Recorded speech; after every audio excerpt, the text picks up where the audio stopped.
अखबारों में और ख़ास करके इंटरनेट पे अगर आप कोई सर्च करें तो मेरा नाम आता है, हाँ, फर्स्ट गे जज ऑफ इंडिया। हालांकि मैं भी बना नहीं हूँ अभी गे जज, पता नहीं शायद बनूँ भी ना। मैं बहुत चीज़ें हूँ, उनमें से एक है एक गे पर्सन। हाँ, मेरी सेक्सुअलिटी मेरे बारे में केवल एक पहलू है।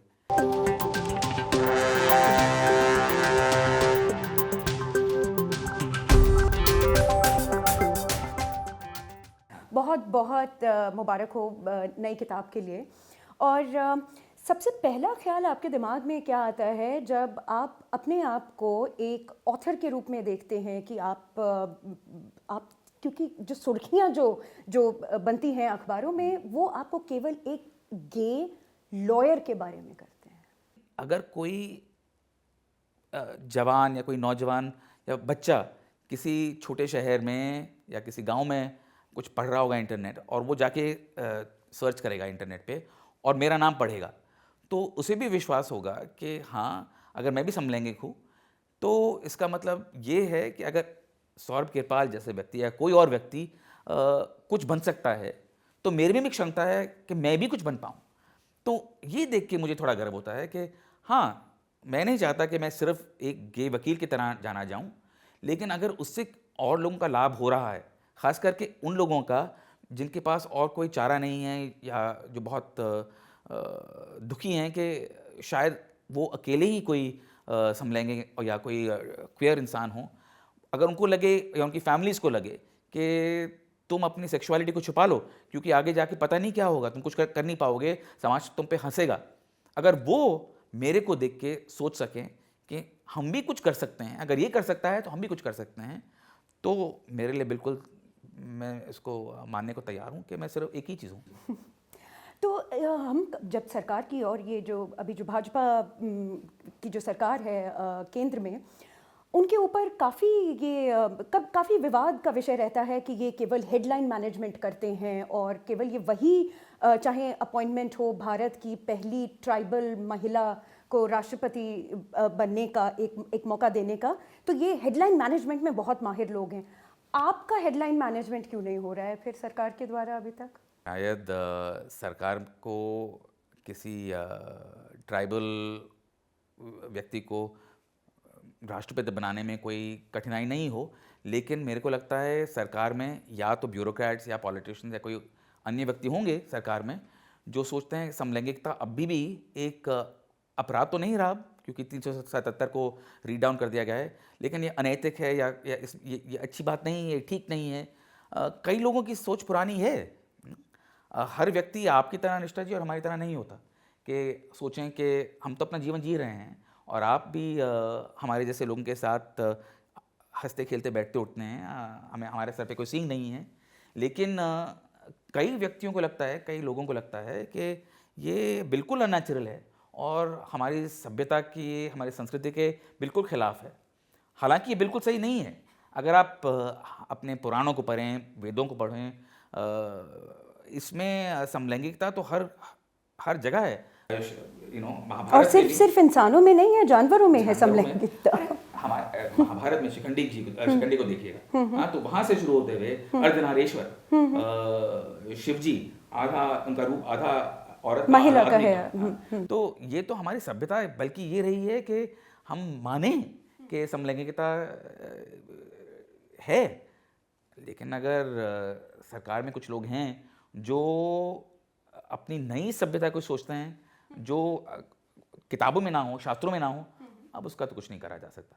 जी, एक बात और मैं आपसे जानना चाहूँगी कि जब बात होती है क्योंकि आप इतने वक्त से कहते आ रहे हैं कि जो कॉलेजियम का जो सिस्टम है वो सही नहीं है, लेकिन कॉलेजियम ने आप ही का नाम भेजा है, तो क्या इससे आपके विचारों में कुछ बदलाव आया है? नहीं, देखिए, क्योंकि अब आपको इसका फ़ायदा मिल रहा है। हाँ, देखिए, अगर मुझे उसका फ़ायदा मिल रहा है इसका मतलब ये नहीं कि मैं बोलूँ कि जो मुझे फ़ायदा दे रहा है वो बिल्कुल सही है।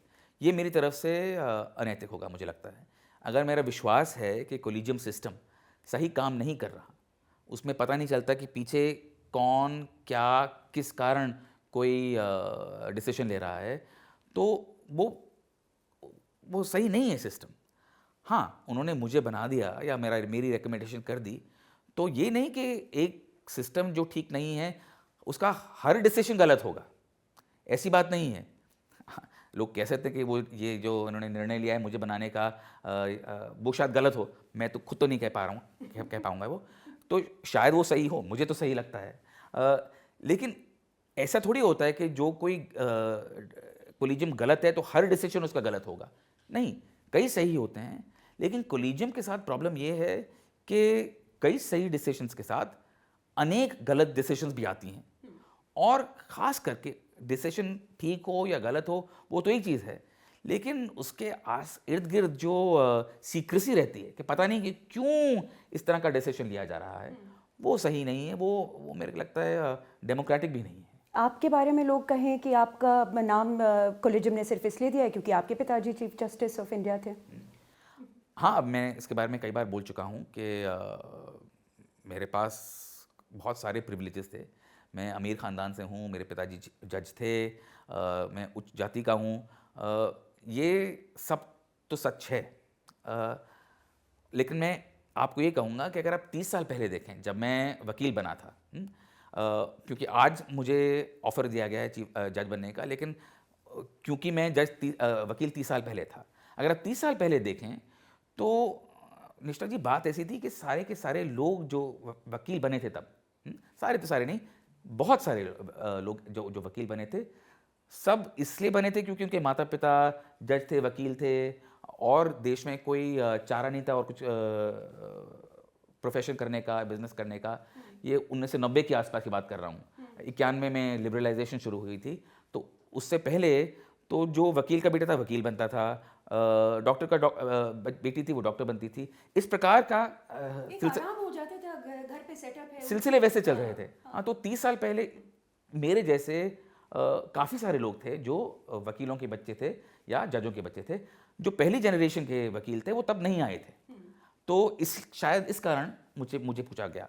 हाँ, लेकिन मैं इसका मना नहीं कर सकता कि शायद उन्होंने इसलिए पूछा है क्योंकि मेरे पास प्रिविलेज है। लेकिन मैं आशा करता हूँ कि अब समय बदल गया है, 30 साल हो गए हैं, खूब सारे बहुत टैलेंटेड फर्स्ट जनरेशन लॉयर्स अब आ रहे हैं हमारे प्रोफेशन में। मैं आशा करता हूँ कि आगे जाते वक्त वो भी जज बनेंगे और मेरे जैसे लोग ना बने। मैं ये तो नहीं कह सकता मैं जज नहीं बनूं क्योंकि मेरे पास प्रिविलेज है, मैं मना कर दूंगा इसके लिए। मैं अपने माँ बाप को भी नहीं कह सकता आप मेरे माँ बाप नहीं हैं, मैं जा रहा हूँ घर छोड़ के, जो हैं तो हैं। लेकिन इसका मतलब ये भी नहीं मैं ना मानूं कि जो मुझे मिला है किसी कारण उसमें मेरी कास्ट का, मेरे अपब्रिंगिंग का, मेरी प्रिविलेज का ज़रूर एक रोल रहा है। आखिरी सवाल, बुरा लगेगा आपको अगर फाइनली आपकी जो फाइल है उस पर दस्तखत नहीं होते हैं तो? मुझे खुद के लिए तो मुझे बुरा नहीं लगेगा, क्योंकि जो जज है उनकी ज़िंदगी काफ़ी कठिन रहती है, उनकी तनख्वाहें इतनी ज़्यादा नहीं होती, खास करके अगर देखें कि वकील कितना कमाते हैं, उनको बहुत काम करना पड़ता है, लंबे लंबे घंटे। हाँ, आजकल लोग कहते हैं कि जज बड़े छुट्टी पे जाते हैं, लेकिन हम जानते हैं कि इतनी छुट्टियों पे नहीं जाते। सैटरडे संडे जब लोग आप सोचते हैं कि वो काम नहीं कर रहे, वो 14-14 घंटे काम करते हैं घर पे बैठ के। वो लोगों को अपने मिल नहीं सकते खुलेआम, बिकॉज पता नहीं कि कौन उन पे आरोप लगा देगा कल। तो जज की जो ज़िंदगी काफ़ी कठिन ज़िंदगी है। तो निजी मामले में मैं तो कहूँगा कि नहीं, मैं खुश होऊंगा अगर जज नहीं बना, लेकिन मैं इस बात पे बहुत दुखी होऊंगा कि मैं जज इस कारण भी बन रहा हूँ कि क्वेयर कम्युनिटी से आज कोई जज नहीं है। तो अगर मैं ना बन पाया, जैसे आपने कहा मेरी प्रिविलेज वो सब मेरे पास है, उसके बावजूद मैंने जज नहीं बन पाया, तो अगले 10-20 साल तक मुझे लगता है कोई क्वेयर कम्युनिटी से बन नहीं पाएगा। और ये मेरे ख्याल से देश के लिए अच्छी चीज़ नहीं है, क्योंकि जिस प्रकार की डाइवर्सिटी हमारे देश में है, उसी प्रकार की डाइवर्सिटी मुझे लगता है हमारे जजों में भी होनी चाहिए। बिल्कुल सही बात है, और मैं आशा करती हूँ कि किताब जो आपकी अभी ऑलरेडी बेस्ट सेलर हो चुकी है मुझे लगता है, तो वैसा ही भाग्य आपका उदित हो अपने जो आपका मेन प्रोफेशन जो आपकी वकालत है उसमें अब हम आपको योर लॉर्डशिप कहकर फिर पुकारें। बहुत बहुत धन्यवाद। और मुझे लगता है लॉर्डशिप बुलाना नहीं चाहिए, योर ऑनर ठीक है, लेकिन वो एक और समय की एक और बात। जी ज़रूर, बहुत बहुत शुक्रिया आपका।